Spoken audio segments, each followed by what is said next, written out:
Hey everyone, Technomentary here. In today's video, I'm going to show you how to fix the iPhone that has a black screen, won't turn on, or has a blank screen by following these troubleshooting steps. So if you have any of these issues, you can follow these quick step and we'll go ahead and fix it for you. Very first thing is important that your phone is actually charging. So if you're charging, you may think it's charging, but it's not.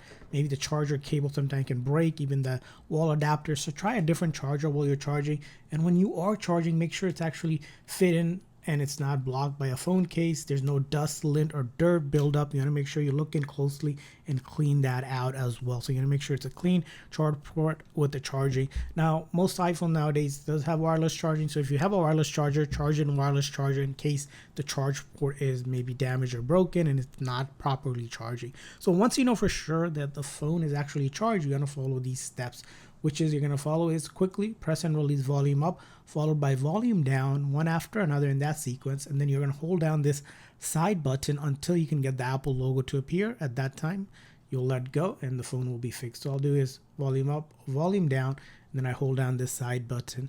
Again, very quickly, you would press and release the volume up, but hold down the side button. And once you see the Apple logo, your phone is back in business. And if you had any issues with a black screen, it's not turning on, or even a blank screen, it's going to go ahead and fix that. Now, if it doesn't work the very first time when you're trying these sequence of method, keep on trying. Sometimes it takes a few tries, multiple tries in some scenarios, because again, this is exact process where you quickly press and release volume up, volume down, and then hold down the side button. Sometimes I have to do it a few times for it to work. So go ahead and try it and make sure your phone is charged, and it's going to go ahead and fix all of those issues that I mentioned with having black screen, not turning it on, or even just a blank screen.